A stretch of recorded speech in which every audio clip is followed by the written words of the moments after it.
Hey everyone, this is Hunter Satterfield, one of the partners here at Kane Waters and Associates and a member of the investment committee as well, with your monthly market update for July. In the month of July, domestic stocks were up right around 5.6%, with global stocks up around 5.2%, domestic bonds up around 1.5%, and then global bonds up around 3.2%. I'm joined today, as always, with the Managing Director of Tectonic Advisors, Brad Sanders, and also one of my fellow partners here at Kane Waters, Brian Bortz, who also heads up our Kane Waters Investment Committee. So thank you guys for joining us. Brad, let's start with you with a tremendous month in July, where we see stocks and bonds up so much, and obviously still uncertainty in relation to COVID. Can you talk a little bit about what happened in the market and what caused that spike? Yeah, I think it was a combination of things, but I think mainly what happened was we started to see a little bit weaker economic data, and the Fed came out and said, we're here to act, and kind of just goosed confidence yet again. And so the Fed continues to really emphasize that it has the market's back, and the market absolutely loves that right now. So I think it's just more, a lot of the move this month was anticipating future liquidity that's going to come down the pipe.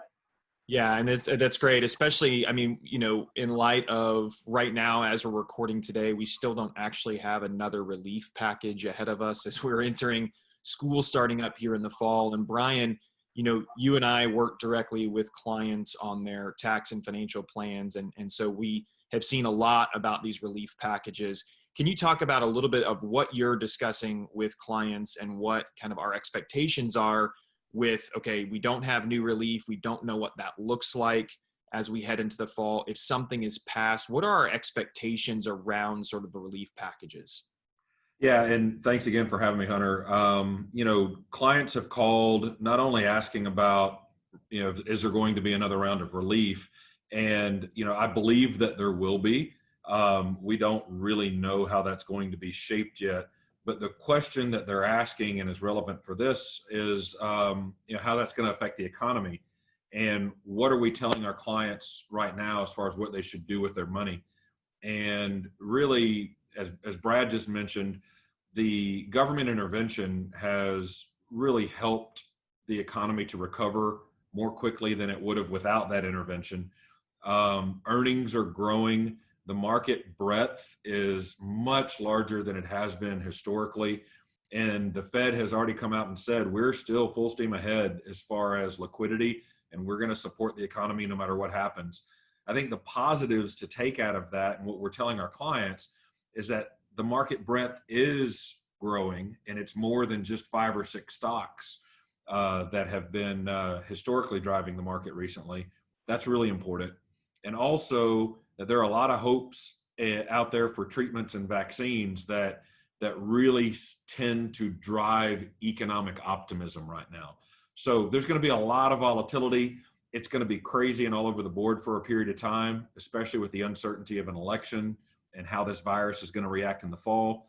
But the fact is that economically speaking, we have a lot of growth right now. Okay, yeah, that's great. And I think you both have sort of mentioned a little bit about the Fed and their intervention into things. So, Brad, I want to kick it back to you very quickly for kind of a last question.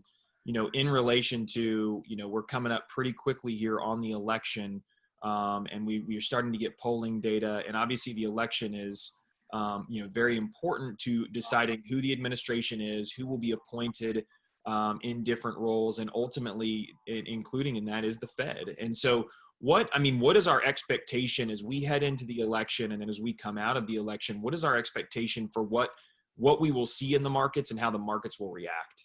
Yeah, I would anticipate as we move into the fall, the markets to get a lot choppier, particularly when we start debate season and then we start getting more frequent polling data. The market, is not going to react very favorably if Biden starts jumping up in the polls. And that's not a political statement. That's just simply based on tax policy. One of his first actions will be to raise corporate tax rates and dividend tax rates, and the market's just not going to like that. So we would just expect, based on what's happening in real time, the market to get very volatile, and it's not something you can really plan for. If we start seeing like a trend developing where there's going to be a sweep on either side of the aisle, I've said this in my presentation before, that's where you'll probably start hearing from us, and we would have some moves we would like to make.